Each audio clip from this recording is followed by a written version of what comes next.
आज तो आपके बाकी के जीवन के बारे में है।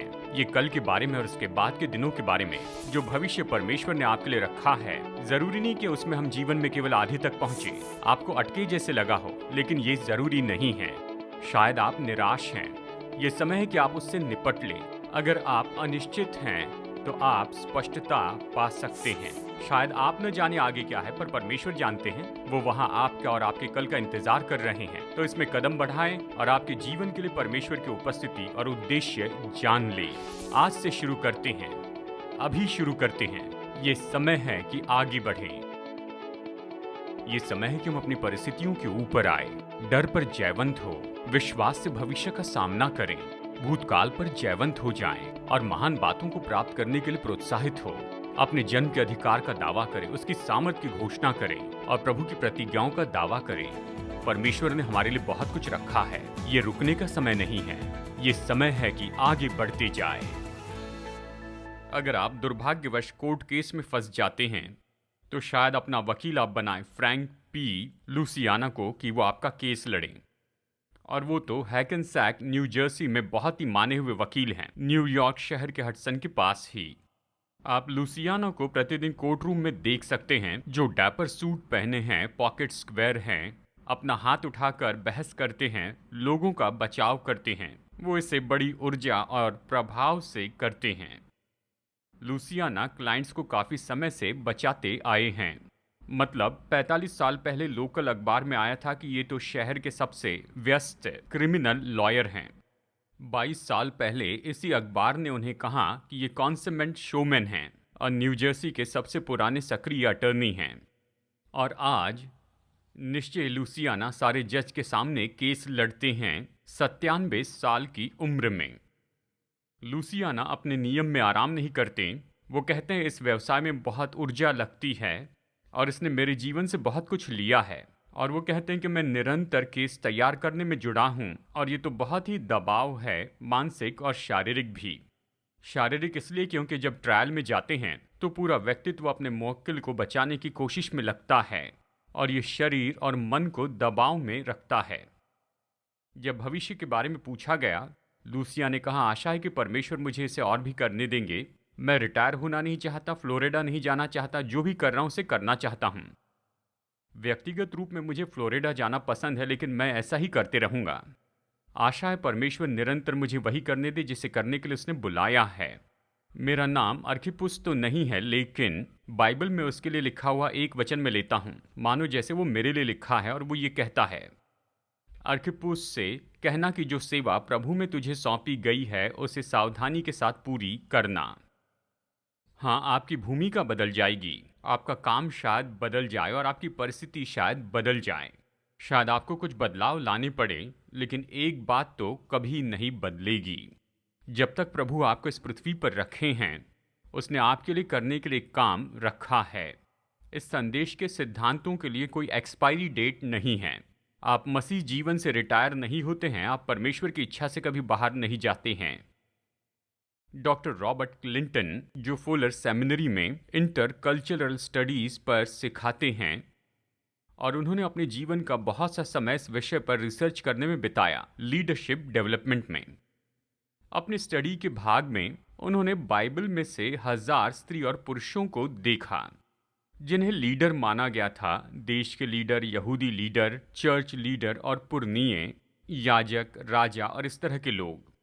इनमें से बहुत से लीडर बस वचन में लिखे गए, उनका विवरण नहीं दिया है। शायद आप मेरे जैसे ही चकित हो जाएंगे कि वचन में केवल 49 ऐसे अगवे बताए हैं जिनके पूरे जीवन के बारे में बताया है, यानी हम जानते हैं कैसे शुरू किया और कैसे अंत किया। इन 49 में से जो बाइबल में दिए हैं, उनमें से 30% अच्छे से अंत कर पाए।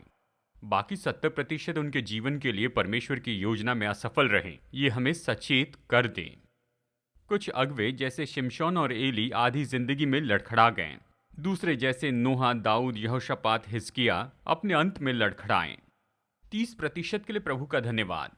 यहोशू, डैनियल, पौलुस और पतरस जैसे वो अपने आखिरी साल तक प्रभु के साथ में चले और वो परमेश्वर के अनुग्रह और ज्ञान में बढ़ते चले गए। वो फलवंत हुए और ताजे और हरे भरे रहें और फल लाते रहें अपने बुढ़ापे में भी। अच्छी तरह से अंत करने में अगणित रुकावटें हैं, और मैं 5 मुख्य पर बताना चाहता हूं, क्योंकि मैं चाहता हूं कि हम सीखें कि कैसे अच्छी तरह से अंत करें।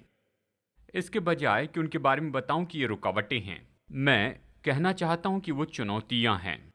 मैं चाहता हूं कि बाकी का ये संदेश ऐसे सोचिए कि हम लॉकर रूम में हैं और हम सबको पेट टॉक बताया जा रहा है गेम के सेकंड हाफ में जाने के पहले ही।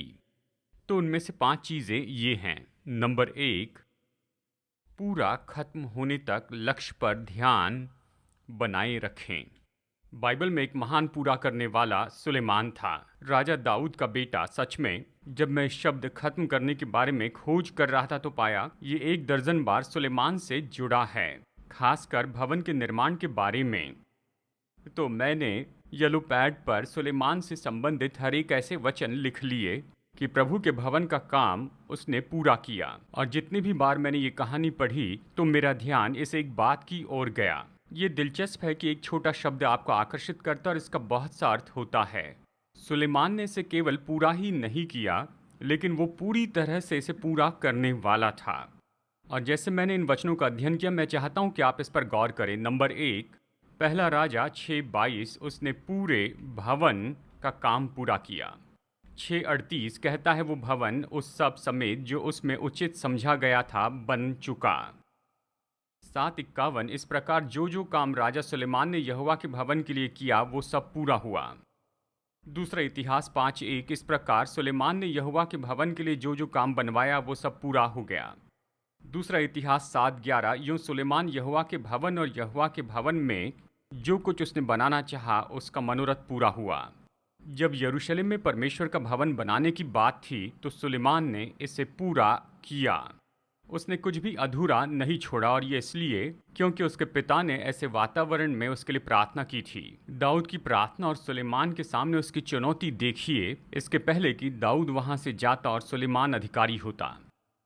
पहला इतिहास 28:20 में उसने ये कहा, हियाव बांध और दृढ़ होकर इस काम में लग जा, मत डर, तेरा मन कच्चा न हो, क्योंकि यहोवा परमेश्वर जो मेरा परमेश्वर वो तेरे संग है। जब तक यहोवा के भवन में जितना काम करना हो वो न हो चुके तब तक वो न तो तुझे धोखा देगा और न तुझे त्यागेगा। हमें इसे पूरा करना होगा, आधे मार्ग में रुकना नहीं होगा। ज़्यादातर मार्ग काम नहीं करते, ज़्यादातर मार्ग पर्याप्त नहीं हैं। परमेश्वर चाहते हैं कि हम इसे पूरा करें। ये मत कहिए कि मैं पहुंच ही रहा हूं और फिर वहां से चले जाए और इसे पूरा न करें। देखिए, इससे ज़्यादा निराशा की और कोई बात नहीं है कि अपना सारा समय, अपनी सारी ऊर्जा वहां पर पहुंचने तक लगा दें और ख़त्म करने के पहले वहां से चले जाएं। पूरा करने के बारे में ये दूसरी बात है। रिटायरमेंट के बारे में लचीले रहें। मैं सोचता हूँ मेरे जैसे उम्र के लोगों के लिए रिटायरमेंट से ज़्यादा उलझी बात कुछ नहीं। मैं हमेशा सुनता हूँ कोई ना कोई इसे कहता है। मैं कहता हूं कि पूरा करने के लिए दूसरी चाबी ये है कि रिटायरमेंट के विषय के बारे में देखें लचीलेपन के साथ और इसका कुछ प्रतिकार भी करें। जब साइकोलॉजिस्ट माइकल लॉन्गहर्स्ट, जब इन्होंने कॉरपोरेट वर्ल्ड के अपने हाई मैनेजमेंट के पोस्ट को छोड़ा तो उन्होंने निर्णय लिया कि बड़ा रिसर्च प्रोजेक्ट लें और रिटायरमेंट के विषय में बहुत गहरा अध्ययन करें। उनकी सारी बातें मैंने पढ़ी है, लेकिन सब कुछ नहीं बता पाऊंगा। उन्होंने 200 से ज़्यादा रिटायर होने वाले लोगों की इंटरव्यू ली और जाना कि उनमें से बहुत से लोग रिटायरमेंट के लिए पूरी तरह तैयार नहीं थे, खासकर दिमागी और भावनात्मक रूप में। एक मनुष्य ने अपनी समस्या कुछ इन शब्दों में बताई, मुझे अकेलापन और निराशा महसूस होती है। मुझे मेरी नौकरी, ऑफिस, लंच बडीज की कमी खलती है। दफ्तर में मेरे दोस्त थे, मैं काम में व्यस्त रहता था और अभी अचानक बिल्कुल काम नहीं है, कोई डेडलाइंस नहीं है। क्या रिटायरमेंट यही है? बोरिंग और अकेलापन। मुझे लगता है कि अच्छा होगा कि मैं पहले जैसे खुश रहूं। मैंने पढ़ा कि एक पत्नी ने अपने रिटायर्ड पति से इस तरह कहा, आज आप क्या करने वाले हैं? उसने कहा, कुछ नहीं। उसने कहा, कल भी आपने यही तो किया था। मैं जानता हूं, लेकिन मेरा काम पूरा नहीं हुआ। किसी ने कहा, पति का रिटायरमेंट तो पत्नी के लिए पूरे समय का काम हो जाता है। देखिए, संसार के बहुत से लोगों ने पश्चिमी परंपरा को देखकर इस तरह से सोचा कि जब हम एक खास उम्र पर पहुंचते हैं तो रिटायर होते हैं। हम यही तो करते हैं। जीवन के चक्र में रिटायरमेंट तो सबसे आखिरी चक्र होता है। जैसे हम बच्चों से पूछते हैं कि बड़े होकर तुम्हें क्या बनना है, वयस्कों से पूछते हैं रिटायरमेंट के बाद में क्या योजना है, और निश्चय हम सुनते हैं कि रिटायरमेंट की योजना के सवाल क्या हैं और रिटायरमेंट की ओर ध्यान नहीं देते हैं। लेकिन बाइबल इसके बारे में क्या कहती है, ये तो दिलचस्प बात है। बाइबल में रिटायरमेंट के लिए बस एक ही उदाहरण है। मैं बताऊंगा ये कहाँ है। यह है गिनती अध्याय 8 वचन 24 से वचन 26 में। ये कहता है, जो लेवियों को करना है वो ये है कि 25 वर्ष की आयु से लेकर उससे अधिक आयु में वे मिलाप वाले तंबू संबंधी काम के लिए भीतर उपस्थित हुआ करें, और जब 50 वर्ष के हो तो फिर उस सेवा के लिए न आए और न काम करें, परंतु वे अपने भाई बंधुओं के साथ मिलाप वाले तंबू के पास रक्षा का काम किया करें और किसी प्रकार का सेवा कार्य न करें। जबकि तंबू में काम करने वाले लेवियों को 50 साल की उम्र में रिटायर होने के लिए कहा गया, उन्हें वहां पर अपना पूरा जीवन भर ऐसे बिताने के लिए नहीं रखा कि बस अपनी मर्जी से कुछ न कुछ करते जाएं। नहीं, उन्हें निर्देश दिए गए कि जवान लेवियों को तैयार करें जिन्होंने उनका काम लिया। वो उनके मेंटर और सलाहकार बन गए। शायद आज हम उन्हें कहेंगे सलाहकार। मैं ये नहीं कह रहा हूं कि आप अपने सुरक्षा के लाभ और फिर पेंशन बेनिफिट न लें, लेकिन आप रिटायरमेंट शब्द टालना चाहेंगे। आपको 90 साल की उम्र तक अपने इसी व्यवसाय में बने रहने की ज़रूरत नहीं। लेकिन अगर आप अपनी नौकरी छोड़ते हैं तो याद रखिए, रिटायरमेंट तो परमेश्वर का तरीका है कि आपको आज़ाद करें अगली सेवा के लिए। तो पूरा खत्म होने तक लक्ष्य पर ध्यान बनाए रखें और रिटायरमेंट के बारे में लचीले रहें। और तीसरी बात मैंने ये सीखी, अपनी बुलाहट के साथ जुड़े रहें। रोमियो 11:29 ये कहता है क्योंकि परमेश्वर के वरदान और बुलाहट अटल हैं, मतलब उन्हें बेअसर नहीं कर सकते हैं। अगर प्रभु ने आपको बुलाया तो वो आपको दूर नहीं करेंगे। परमेश्वर के वरदान और बुलाहट तो अटल हैं। आज गिनिस ने इसके बारे में कुछ इस तरह से कहा, मैं सोचता हूँ कि ये महत्वपूर्ण है कि हम ये जानें कि हम अपने काम से रिटायर हो जाएंगे, लेकिन हम अपनी बुलाहट से कभी रिटायर नहीं हो सकते। बुलाहट हमें हमारे काम और हमारी जिम्मेदारी की पहचान करवाती है, पृथ्वी पर के हमारे बिल्कुल अंतिम दिन तक, जब हम बुलाने वाले से मिलेंगे। मैं सोचता हूँ यही जीवन को बहुत ही अद्भुत मूल्य देता है, और इसलिए अच्छी तरह से खत्म करने के लिए ज़रूरी है कि हम बने रहें और जिम्मेदारी को हम समझ लें और उसमें जुड़े रहें। यही तो हमारे जीवन के हर एक दिन को बहुत महत्वपूर्ण बनाता है। इसलिए अच्छे से पूरा करने के लिए गौर करें और संबंध बनाए रखें। रिटायरमेंट के पहले आप जो करते थे उसमें और रिटायरमेंट के बाद जो करते हैं उसमें। किसी ने इस तरह कहा, आपका करियर वो है जिसके लिए आपको तनख्वाह दी जाती है, आपकी बुलाहट तो वो है जिसे करने के लिए आप बनाए गए हैं। शायद आपका करियर ऐसा ना हो जो आपके रिटायरमेंट के बाद के जीवन में भी बना रहे, लेकिन अगर आप मसीह के अनुयायी हैं तो आपकी बुलाहट है। आपको परमेश्वर ने वरदान दिया है और सेवा की योग्यता दी है, तो बस प्रभु के लिए उसका उपयोग करते जाएं। इसे अलग संदर्भ में उपयोग करते जाएं। शायद वातावरण अलग हो, लेकिन प्रभु ने जिसके लिए आपको बुलाया उसे करना बंद न करें। जब यीशु ने पृथ्वी पर अपना काम पूरा किया और वो क्रूस पे चढ़ाए जाने वाले थे कि बाद में जी उठे और स्वर्ग में जाएं, उसने अपने जीवन के लिए इस तरह से प्रार्थना की। यूहन्ना 17:4 में उसने कहा, परमेश्वर, जो कार्य तूने मुझे पृथ्वी पर करने के लिए दिया था उसे पूरा करके मैंने पृथ्वी पर तेरी महिमा की है। इस वचन को ध्यान से पढ़िए। यीशु ने वो सारे काम पूरे नहीं किए जो उसे करने थे, पर उसे जो काम करने के लिए दिए थे उन्हें पूरा किया। हमारी प्रार्थना भी बस यही हो, प्रभु आपने मुझे जो काम दिए उसे पूरा करने में मदद करें। अगर ऐसा करेंगे तो आप परिपूर्णता और उत्साह का जीवन जिएंगे। तो नंबर 1, पूरा होने तक अपना ध्यान बनाए रखें। नंबर 2, रिटायरमेंट के बारे में लचीले रहें। नंबर 3, अपनी बुलाहट से जुड़े रहें। और फिर नंबर 4, अपनी विजय के बाद सचेत रहें। अच्छी तरह से खत्म करना, अंत तक जाना, परमेश्वर की इच्छा और उसकी योजना, उसके उद्देश्य और आशीषों में बने रहना, अंत तक बने रहना, इसके लिए सचेत होना चाहिए। हम सुरक्षा दूर नहीं कर सकते हैं, खास करके नए रोमांच और ताज़ी विजय के बाद। चलिए इस तरह से समझाता हूँ।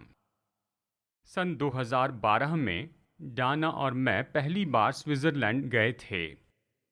हमारा टूर ज़रमाट में ख़त्म हुआ। ये सुंदर गांव है जो एक पहाड़ के तले बसा हुआ है। इस पहाड़ का उत्तरी भाग, जिसे हॉर्नलरी हिज कहते हैं, ये सीधा चढ़ाई वाला है। जब मैं उसके नीचे खड़ा था तो ये मेरे लिए बहुत मुश्किल था कि इस बात की कल्पना करूं कि कोई इस पर चढ़ पाया है। लेकिन बहुत से पर्वतारोही ऐसे सीधे चढ़ाई पर चढ़ते हुए ऊपर तक पहुंचे। और इस पहाड़ के शुरुआत में ही एक कब्रिस्तान है जिसे पर्वतरोहियों का कब्रिस्तान कहते हैं। किसी ने मुझसे कहा कि आप जाइए, तो मैं वहां गया। उस कब्रिस्तान में दफनाए गए ज्यादातर लोग तो दुर्घटना में मरे हुए पर्वतरोही थे। पर मैंने एक अजीब बात वहां पाई कि इस पहाड़ से जितने भी लोग मरे उनमें से ज्यादातर लोग तो वो नीचे उतरते समय मरे, पर्वत चढ़ते हुए नहीं मरे। और एक कब्र के पत्थर पर इस तरह से लिखा था, और मैंने इसकी तस्वीर ली है। डेविड रॉबिन्सन की याद में, जो वेकफील्ड, बैंगन, नॉर्थ वेल्स से हैं, जिनकी 24 साल की कम उम्र में ही मृत्यु हो गई। वो तो हॉर्नली रिज से नीचे उतरते समय हुई, जबकि वो इस पहाड़ के उत्तरी भाग पर चढ़ चुके थे 28 दिसंबर 1976 में। ये मेरे लिए एक बहुत बड़ा पाठ था। हम सबसे बड़ी सफलता पाने के बाद में असफलता के लिए पूरी तरह से खुले होते हैं। दूसरे विश्व युद्ध के समय में इंग्लैंड के एयरफोर्स के साइकोलॉजिस्ट ने यह पाया कि पायलट ने ज़्यादा गलतियां तो तब की जब वो वापस आकर लैंडिंग करना चाहते थे, मिशन सक्सेसफुल होने के बाद अपने बेस पर वापस आते समय। और इसका कारण ये था कि आराम करने के लिए वो बिल्कुल तैयार नहीं थे।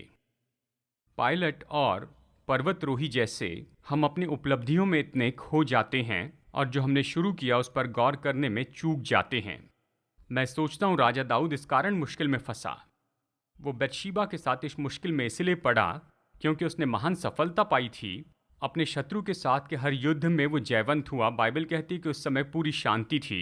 उसने इस्राएल में बड़ी शांति लाई थी और इतनी विजय प्राप्त करने के बाद वो लापरवाह हो गया। उसने क्या किया, इसके बारे में वचन क्या कहता है, इसे गौर से सुनिए। दूसरा शमूएल 11:1। फिर जिस समय राजा लोग युद्ध करने को निकला करते हैं, उस समय अर्थात वर्ष के आरंभ में दाऊद ने योआब को और उसके संग अपने सेवकों और समस्त इस्राएलियों को भेजा, परंतु दाऊद यरूशलेम में रह गया। राजा दाऊद को अपने लोगों की अगुवाई करनी थी, सेना के प्रमुख के रूप में काम करना था, लेकिन वो घर में ही रह गया। उसने सोचा कि वह ऐसे समय में है जहां पर आराम कर सकता है। दूसरे युद्ध का बोझ उठाए उसने अपना दाम चुका दिया। जहां उसे होना चाहिए वहां नहीं था, और जो करना चाहिए था वो नहीं कर रहा था, और सचेत हुए बिना अपने विजय का आनंद मना रहा था। और बाकी इतिहास हम जानते हैं। बत्शेबा के साथ उसका पाप और उसके पति उरिय्याह की हत्या, ये दाऊद के जीवन पर कलंक लगा है। परमेश्वर ने दाऊद को क्षमा किया, उसे फिर नया बनाया। वो लापरवाही का बस एक ही पल, वो पल जब उसमें सचेतता नहीं थी, वो एक पल दाऊद की बायोग्राफी का भाग बन गया। मुझे पता नहीं कि आपने ये वचन पहले पढ़ा है, लेकिन जब मैंने इसे पढ़ा, मैं इसके शब्दों के द्वारा चकित हो गया।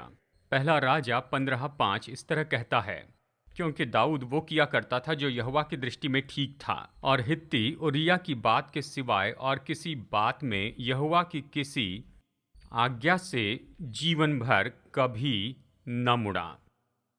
देखिए क्या होता है जब हम ऊंचाई पर पहुंचते हैं, परमेश्वर की महानता का अनुभव करते हैं। अगर हम सावधान न रहे तो गार्ड नीचे करके आराम करते हैं और हम शत्रु को भीतर आने देते हैं, ऐसे अनजाने समय में। और मैं जानता हूं कि जिन लोगों से मैं बात कर रहा हूं उनके साथ ये बार बार हुआ है। मैं सोचता हूं बाइबल के इन 2 वचनों को हमें याद कर लेना चाहिए और हमेशा अपने सामने रखना चाहिए। वो हमें बताते हैं कि नहीं गिरने के लिए क्या करना है, और विजय के बाद में भी सचेतता न छोड़ने की चेतावनी देते हैं। नीति वचन 16:18। विनाश से पहले गर्व और ठोकर खाने से पहले घमंड आता है।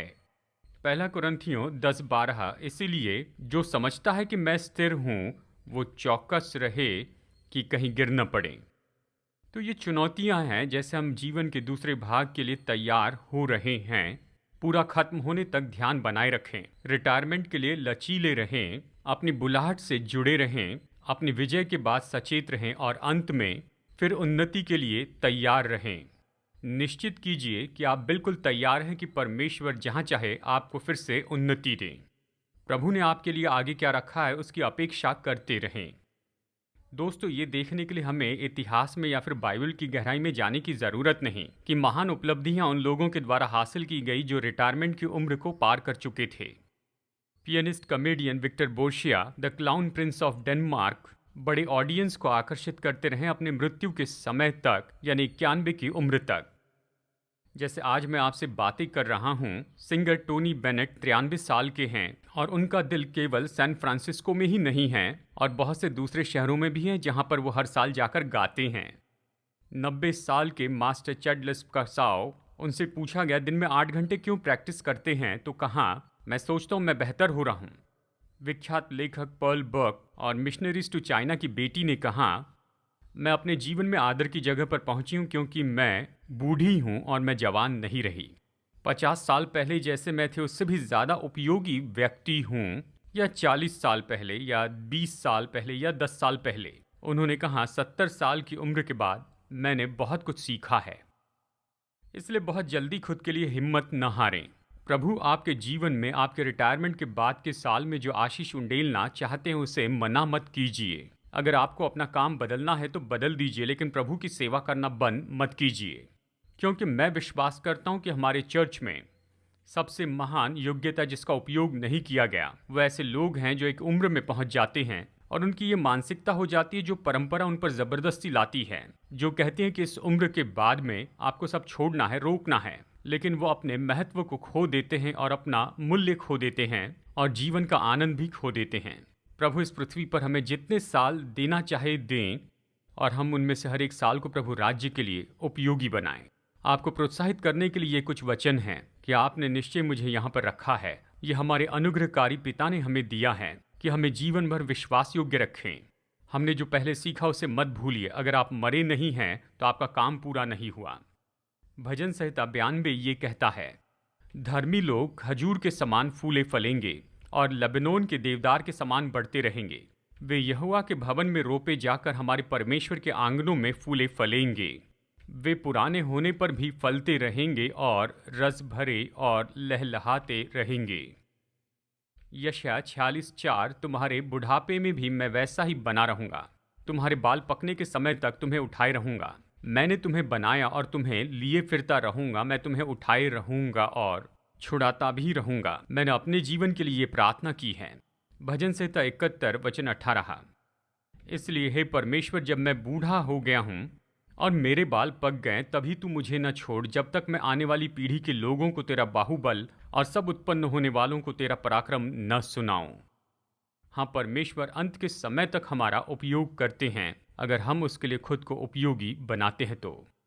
जैसे मैं संदेश का अंत करने वाला हूँ, मैं आपको ये बताना चाहता हूँ कि शैडो माउंटेन के हमारे चर्च के सभा में से एक व्यक्ति बाकी सभी लोगों से बढ़कर इन्होंने अच्छी तरह से अंत करने के विचार को जान लिया। टॉम हायर गणित सिखाते थे हेलिक्स हाई स्कूल में 40 साल तक।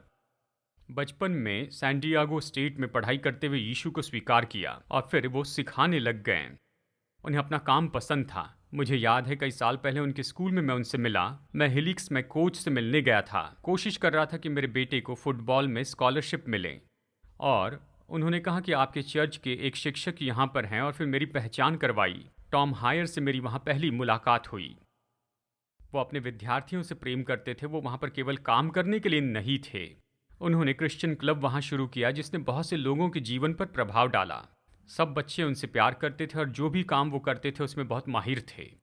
लेकिन 2002 की गर्मियों में टॉम हायर वो अपने शिक्षा के 40वें साल की शुरुआत देख रहे थे। एक सुबह गर्मी के समय जैसे वो और उनकी पत्नी पैम एक साथ नियमित रूप में प्रार्थना करने निकले, परमेश्वर ने टॉम से बात की और उनके जीवन को पूरी तरह से बदल दिया। टॉम ने इन शब्दों में कहा, उस दिन परमेश्वर ने सीधा मुझसे बातें की। उसने कहा कि अभी शिक्षा देने को तुम अलग रखो क्योंकि मैंने तुम्हारे लिए कुछ और रखा है। जिंदगी भर उन्होंने शिक्षा दी, इसलिए वो नहीं जानते थे कि परमेश्वर ने क्या रखा, लेकिन वो जानना चाहते थे। हमारे पास्टर से सलाह लेने के बाद टॉम ने ये चैलेंज स्वीकार किया कि पुरुषों के लिए साप्ताहिक बाइबल स्टडी शुरू करें, और उस बाइबल स्टडी का नाम है फेलोज, और ये पिछले 18 साल से अब तक चल रही है। बाइबल स्टडी में उनके लीडरशिप के कारण उनसे पूछा गया कि हमारे चर्च की जेल की सेवकाई में भागी हों, शैडो माउंटेन कम्युनिटी चर्च में। उस समय हमारी सेवकाई में 12 लोग थे जो सैंटियागो के जेल में जाकर सेवकाई करते थे।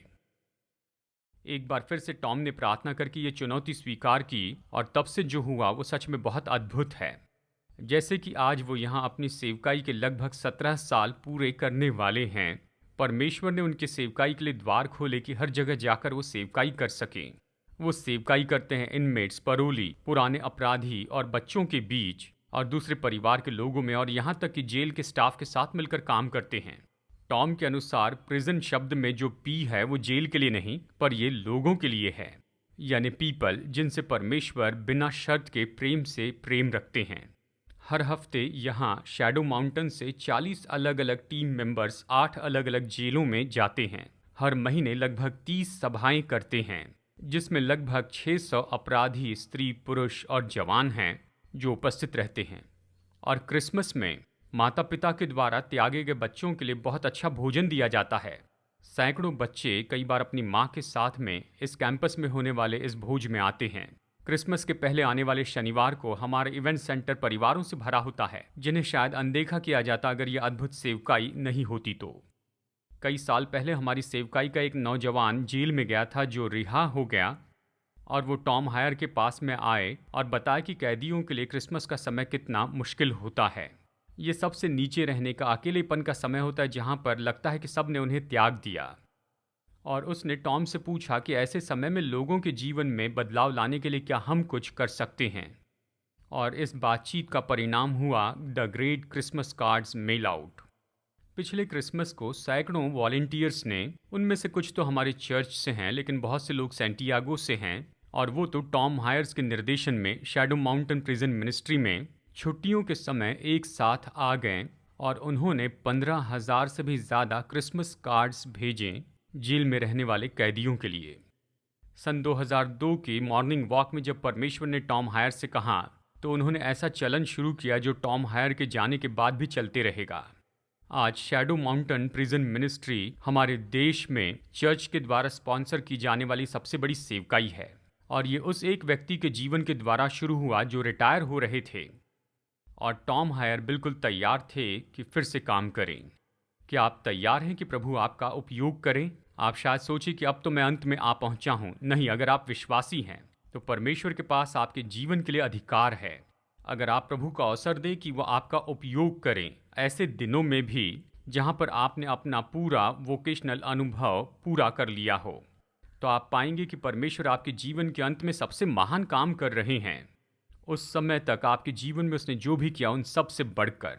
कितने लोग जानते हैं प्रभु अंत में सबसे उत्तम रखते हैं। वो आपके लिए इसे करना चाहते हैं, मेरे लिए ऐसा करना चाहते हैं। तो आइए सच्चाई के लिए समर्पित हो जाएं कि जब तक पूरा न हो जाए हम विश्वास योग्य रहेंगे। आमेन, आमेन। दिशा परिवर्तन में आज मेरे साथ जुड़ने के लिए धन्यवाद। जितना ज्यादा हम वचन का अध्ययन करेंगे उतना ज्यादा हम समझ पाएंगे कि हमारे प्रेमी परमेश्वर हम में से हर एक के साथ व्यक्तिगत संबंध रखना चाहते हैं। तो अगर आप ये संबंध शुरू करना चाहते हैं और निश्चित करना चाहते हैं कि उसके साथ अनंत काल बिताएंगे, तो आपको बस पापों से पश्चाताप करना है और यीशु मसीह से विनती करनी है कि वो आपके उद्धारक और प्रभु हो जाएं। अगर आपने आज विश्वास का ये कदम उठाया है, मैं प्रोत्साहित करता हूँ कि दूसरे विश्वासियों को अपना ये निर्णय बताइए, भरोसेमंद सेवकाई या स्थानिक चर्च को बताइए, और अपने इस विश्वास में आप निरंतर बढ़ते जाइए। प्रभु आशीष दे, और आशा है अगली बार आप हमारे साथ में जुड़ जाएंगे यहीं पर दिशा परिवर्तन में।